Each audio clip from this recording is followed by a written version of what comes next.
Good evening, everybody. We're just letting folks in, and we'll second.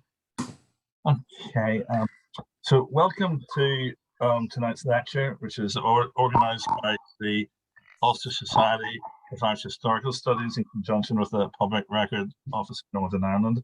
That's me, I'm PRONI tonight. Today's presentation is by Mary Hatfield. You've all been muted on entry, and that's so that we can there's no distraction when the speaker's speaking. We are recording tonight's session, and it will be made available on PRONI's YouTube channel. So if you don't want to appear in it, turn your videos off. And there'll be a Q&A at the end, which Sophie will be looking after. And I think that's all I have to say on the housekeeping side of things. So I'm going to pass you over to Trevor, President of USIHS. Thank you very much, Stephen. I'm pleased to welcome friends old and new to the inaugural lecture in the 2022-23 Ulster Society for Irish Historical Studies series. I would like to acknowledge and thank sincerely my predecessor, Andrew Snedden, for his contribution over the past few years, both in the years BC, before COVID, and not least during the difficulties presented by the epidemic. I should also acknowledge the help of our PRONI colleagues for facilitating former and now recent and this current lecture, particularly Gavin McMahon and Stephen Scarth. I'm particularly pleased to welcome Mary Hatfield this evening. The title of her lecture is The Crying Child, 19th Century Pediatrics and the Diagnosis of Emotion. My colleague Sophie Cooper, the USIHS Honorary Secretary, and who has been responsible for compiling our attractive programme, will chair Mary's paper. Over to you, Sophie. Thank you very much. Thank you very much, Trevor, and thank you to everyone for coming along tonight, especially thank you to Mary. So Dr. Mary Hatfield is a former Irish Research Council funded postdoctoral researcher in the Centre for the History of Medicine at University College Dublin. Her research focuses on the history of class, gender and age during the long 19th century. And Mary's first book, which I am a big fan of, Growing Up in 19th Century Ireland, A Cultural History of Middle Class Childhood and Gender, is, as I've said, absolutely great and was published by Oxford University Press in 2019. She's also published on happiness in 19th century Ireland, female education, children's fashions, boyhood masculinity, Dublin boarding schools, and photographic depictions of Irish childhood. And prior to her time at UCD, and she's also recently been at Trinity, Mary was the Irish Government Senior Scholar at Hertford College at the University of Oxford. She completed her PhD in 2018 at Trinity College Dublin, and before this did her MA in this parish in Irish Women's History at Queen's. So as has been mentioned, tonight Mary will be speaking on The Crying Child, 19th Century Pediatrics and the Diagnosis of Emotion, and we'll have a Q&A at the end. You are welcome to put questions into the chat, and we'll get to them at the end of the paper. So hopefully it's not too distracting, but please do think of some questions. So without further ado, I shall pass over to Mary.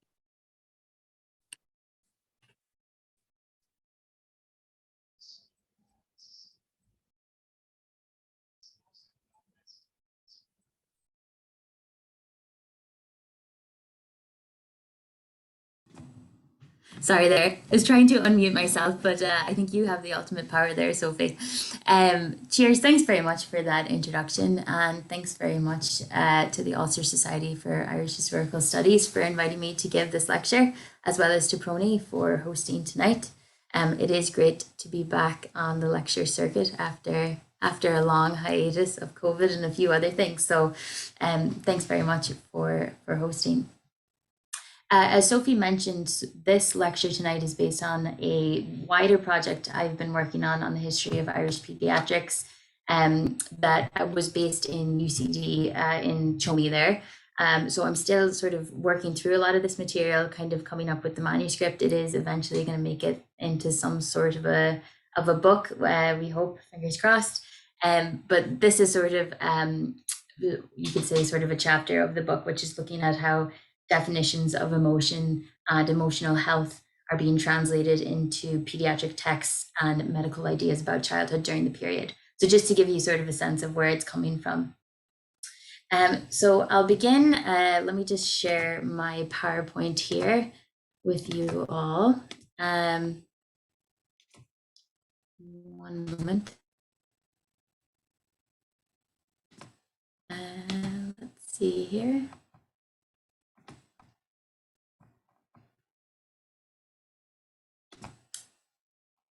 Can we see that okay? Yes. Brilliant. Okay, so we'll begin tonight's lecture with the equivalent of what might be termed the modern day parental advice manual, which is of course Google. Well, that's a simple question. How do you stop a child from crying? If you put that in, something like this will come up, a WikiHow. The top 6 suggestions, know why infants cry, which is kind of unhelpful if you're Googling this late at night, wondering why. Things about reassuring or offering distractions, perhaps notice if the child is injured. Blood, of course, is an obvious sign, perhaps indicating why your child might be crying. There's sort of a wealth of material here. I think future generations of historians will kind of love what comes up on Google search engine for how to stop a child crying. Even though these kind of make us smile because they do seem in some sense rather obvious, I suggest tonight that if we historicize that idea about the crying child, we actually can come up with some pretty insightful ideas about how the nature of childhood and childhood emotion has changed since the late 18th century and into the 20th. So if we just look there at, sorry, I'll pull that down, the reasons on the left-hand side why a child might be crying now, we'll see that it's all about negotiating, understanding, or perhaps empathizing with the child's emotions. So things like reassurance, it all sort of suggest that this is about an interior problem with the child that is causing them to cry. And whether to affirm, punish, or empathize with a crying child is still a rather controversial topic. A couple of years ago, the BBC gave advice about training a child to sleep by allowing them to cry in their cot, and received a lot of complaints that that was inhumane and potentially abusive. You might be pleased to know that about a week ago, researchers in Japan released the ultimate recipe for helping a child go to sleep and stop crying. And these sort of news articles sort of pop up every couple of months with new social science research into why children cry and how we can stop them crying. This one here is quite useful. This is a very well family infographic showing why children might be crying. And again, if we sort of just generalize here, there's a clear idea that children, and in this case it's toddlers, are capable of feeling complex emotions, things like stress, desire, and the need for attention. It's not about just feeling pain, basic pain, or fear. These are sort of more complex ideas about what might cause a child to cry. If we compare this to a list from 1902, these are a short list of possible reasons why John Benjamin Hellier thought that children might cry. And if we look through them briefly, they all suggest actual physical pain. So things like being bit by an insect, pain from teeth, earache, pin pricking, because diapers, of course, at that time, or nappies were attached with pins, and being overheated or being cold. And that's really kind of the key of my argument tonight, is that in the 19th century, the idea of the crying child was all based around the idea that a child would only cry when it was physically uncomfortable, and it didn't actually have the emotional capacity to feel any other type of emotion. And obviously, if we compare that to the infographic there, we don't really adopt that view nowadays. We do sort of think that infants and young children do have a reaction to life, which involves fear and stress, anxiety, and all those things. So while we consider infancy and childhood to have a really deep psychic and emotional significance, this is certainly not a historical constant. So tonight I'll be drawing on a couple of different historiographies. Firstly, my background is in the history of childhood, so looking at how adults have talked about and thought about children and indeed treated children in the past, Some of my work has also looked at how children responded to that treatment and how children thought about their own experiences. But tonight, very much my paper is focused on how adults are talking about and writing about children. Secondly, it's drawing on the history of the history of medicine. So thinking about how societies have thought about illness and disease and how that's changed over time. And finally, the third sort of plank, historiographical plank that I'm drawing on is the history of emotion, which is sort of, I suppose, the newest of those three, looking at how emotional expression has changed across cultures and across historical periods.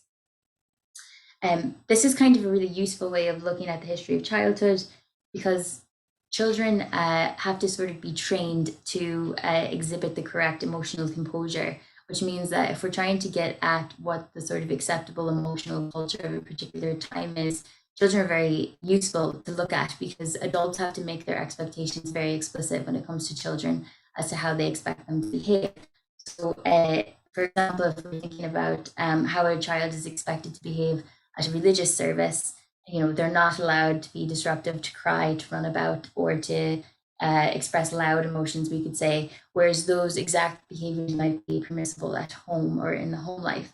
And so if we're looking at the 19th century, it's quite helpful to think about those questions, because parents, teachers, doctors all had to sort of make those assumptions about how children should or shouldn't behave very explicit, because it was sort of in the process of enculturating them into society.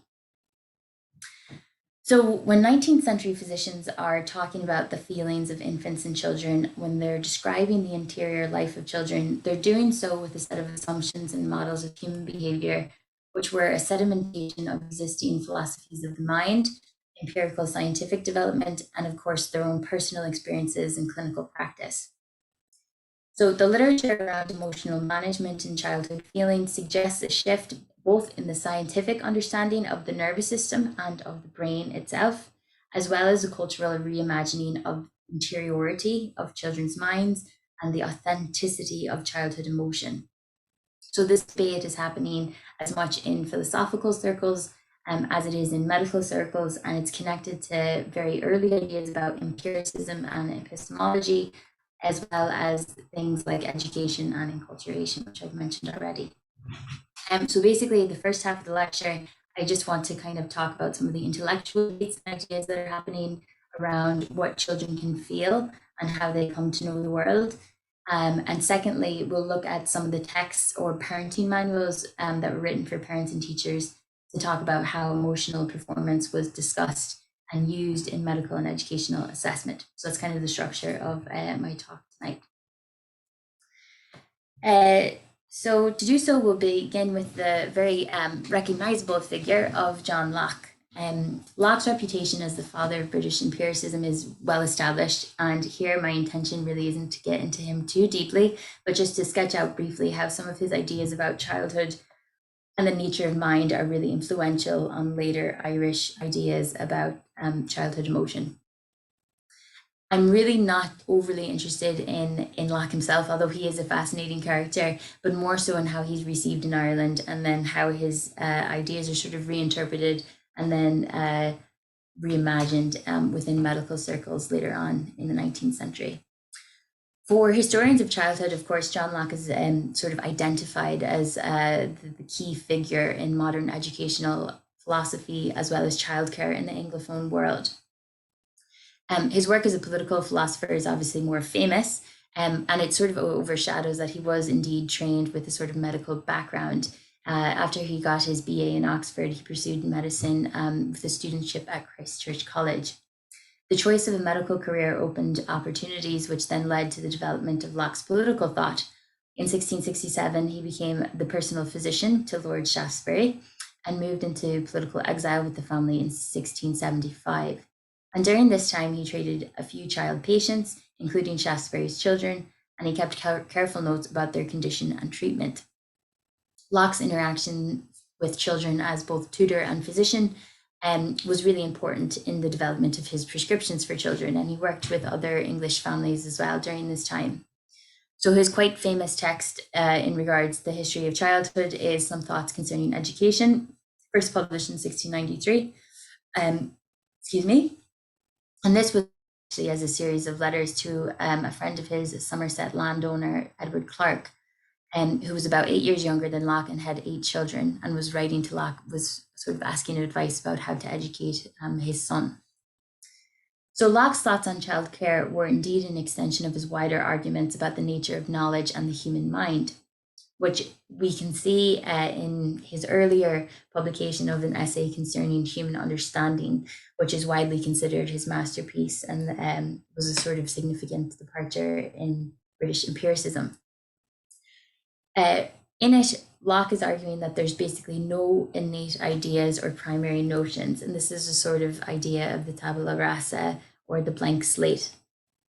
Locke argued that if some truths and ideas were innate to humanity, then infants and idiots, in his words, should be born with the immediate capacity to articulate such positions. If nature imprinted notions of understanding at birth, then how could one be ignorant of them?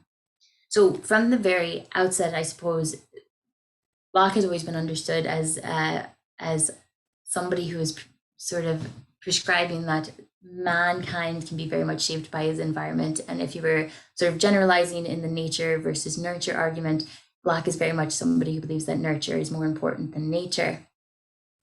But it's quite interesting that by using infants and indeed children as sort of an argumentative example in his text, he actually sort of sparked an interest among a lot of scientific men to indeed sort of pay attention and observe early infancy to see if it would provide some sort of proof for his philosophical argument, or indeed proof against his philosophical argument. So Locke argued that the newborn child does not think and does not reason until its sense provides it with ideas. And it is through sense that it comes, quote, by exercise to improve its faculty of thinking, and by compounding those ideas and reflecting in its own operation. So you'll kind of come to see this idea of sense perception followed by reflection becomes really key to the idea of intellectual development. So Locke stated, quote, follow a child from its birth and observe the alterations that time makes, and you shall find, as the mind by the senses comes more and more to be furnished with ideas, it comes to be more and more awake. It thinks more, and it has more matter to think on. After some time, it begins to know the objects which, being most familiar with it, have made lasting impressions, and thus it comes by degrees to know the persons it daily converses with, and distinguishes them from strangers, which are instances and effects of its coming to retain and distinguish the ideas the senses convey to it. So there's other philosophers that sort of take this idea of sense knowledge, epistemology, sort of to its furthest conclusion, and say that the human cannot actually derive any knowledge whatsoever except that which it can define from its own senses. Etienne Condillac is one of these that sort of promotes a real extreme form of sensationalism, that you can only know what you can basically see, smell, taste, or hear. Locke doesn't go quite that far, but that's kind of in the ether, we could say, of the late 18th century, of these ideas about the child is effectively senseless because it hasn't been exposed to the world, and it doesn't have any knowledge yet because its senses are so diminished. So that kind of brings on this idea that Locke furthers in some thoughts concerning education about the mind, or the child mind itself. He describes it in various ways as like a waxy tablet, so that's where that tabula rasa comes from, or indeed as watery, turned this way or that, depending on the banks of the stream. So these sort of metaphors of the white paper or the blank slate become very popular, and you'll see them repeated in childcare texts then throughout the 18th and 19th century.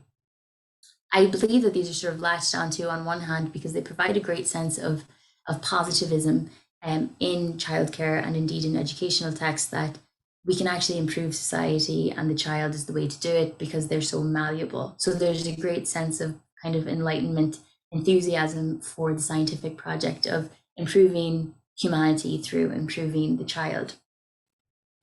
There's sort of another element to this, which is kind of horticultural references. So the child mind is being like a garden to be cultivated and to be planted.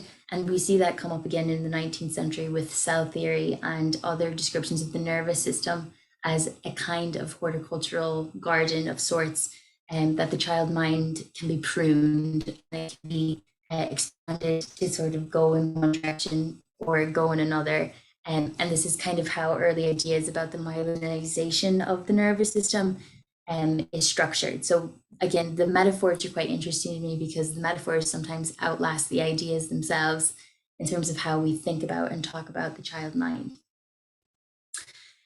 So it's perhaps important just to note that Locke is a real departure from the Christian traditions that predated him. So in negating this theory of innatism, there's a real separation then between science and religion in his idea. And it's really kind of one of the earliest secular models of human development that's proposed. So in sort of earlier Christian thought, of course, the child is born with original sin, a corrupted nature, and therefore the child's behavior is sort of seen as corrupted until it is corrected into the religious path or into the correct journey. So there's kind of an early understanding in the early modern period that children aren't inherently good or inherently innocent. In fact, they're sort of the opposite. They're inherently evil until they're kind of taught to live a more virtuous life. That had a real sort of lasting impact on ideas about childhood. It's quite interesting in the Irish perspective of who sort of picks up more on the Lockean vision. Protestant evangelicals really latch on to Locke's idea. They encourage more sort of liberal ideas about education. And this idea that you can't really read a child's behavior. And we're talking here, sorry, I should have clarified this at the beginning. Infancy typically is defined as up to a year, and childhood here is defined up until about 12 years old. Adolescence isn't really a period of, it's not really a defined period in the medical milieu at this period, but kind of adulthood isn't really assumed to begin until 20 or 21, which is actually quite late. But that period in between is kind of, they don't use the word adolescence, but there's sort of a later childhood or early adulthood phase that fits in there. So again, when we're talking about children, we're mainly talking about sort of under 12, although that changes depending what doctor you're sort of reading or what text you're reading. So sorry, to go back to that then, the sort of evangelical Protestant reading becomes much more humanistic and sort of rejects the idea that you can read a lot of morality into a young child's behavior. Catholicism sort of retains an emphasis on scholasticism and the Thomistic writers. So again, kind of tempers the idea that children themselves are really prone to evil, but that indeed they do need sort of virtue training or education in order to be brought along the correct path.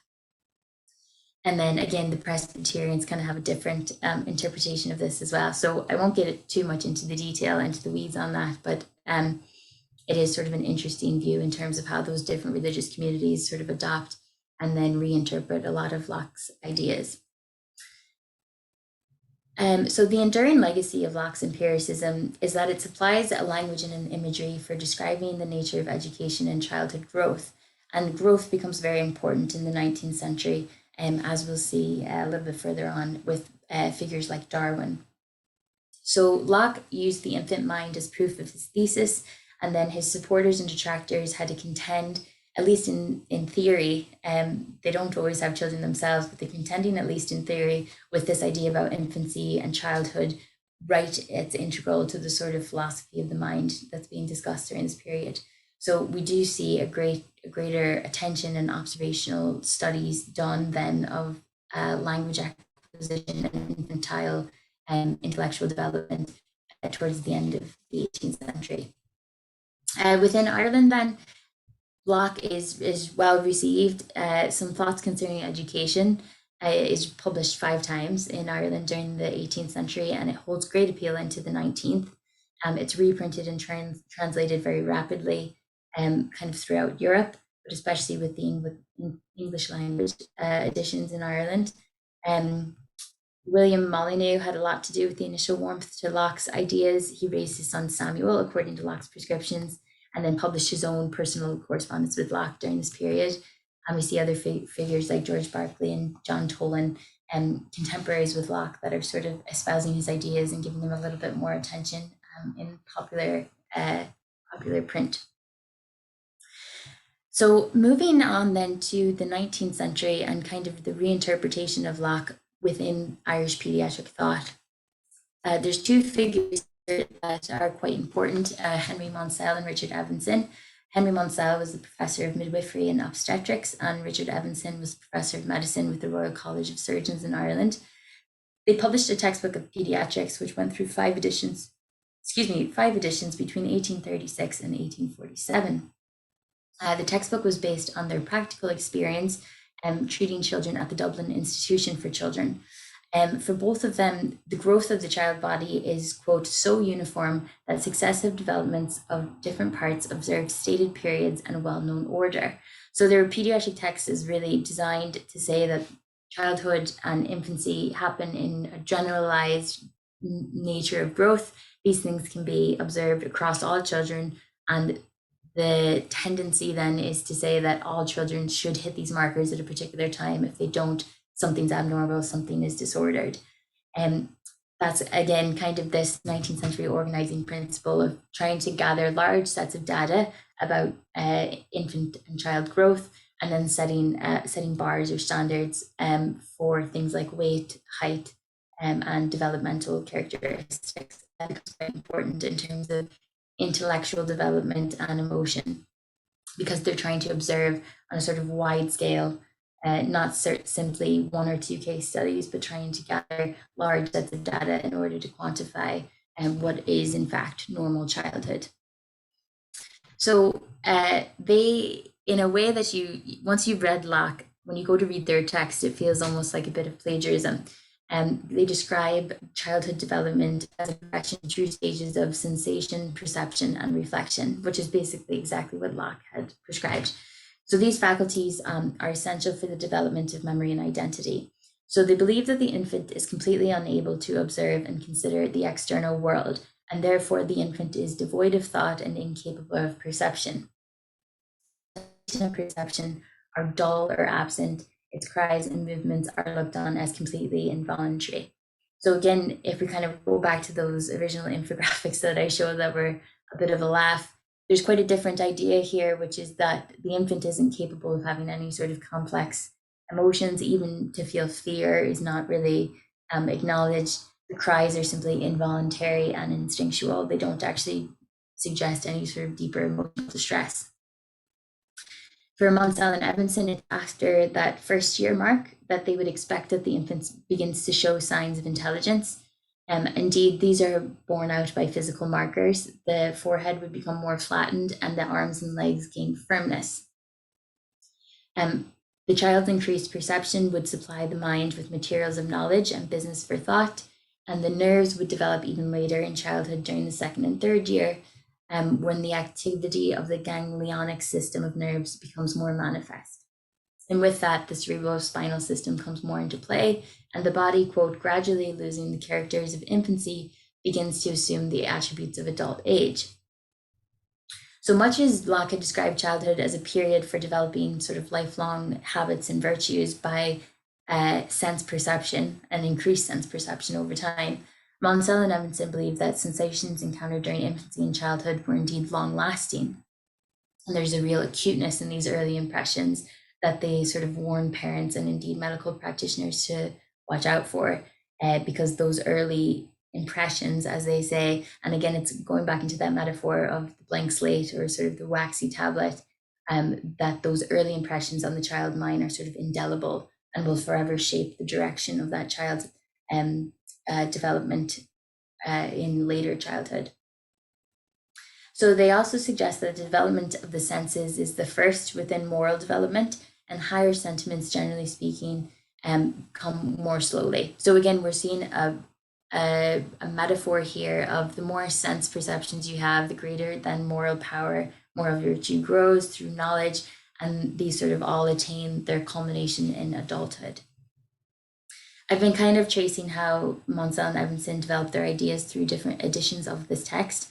And in the 5th edition, they talk about different nature of nerves and growth. And this is kind of reflecting the new science that was coming out around this period around the nervous system as really key to health or ill health during this period, and how the nervous system actually operated throughout the entire body.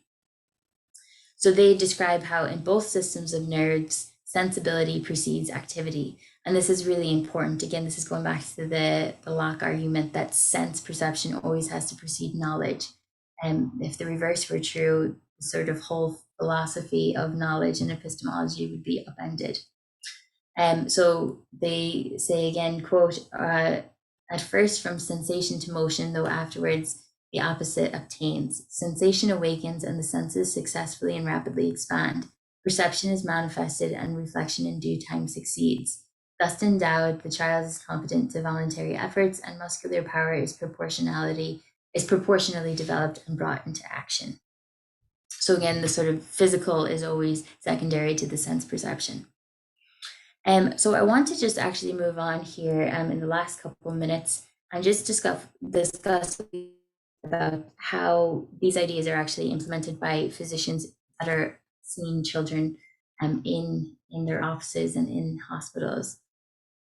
I'd be happy to talk a little bit more about the ideas as well in the Q&A section, but I think it's important to point out that these ideas, and this is a quote here on your screen from William Buchan, about how the bones themselves of infants are so soft that they readily yield to the slightest pressure.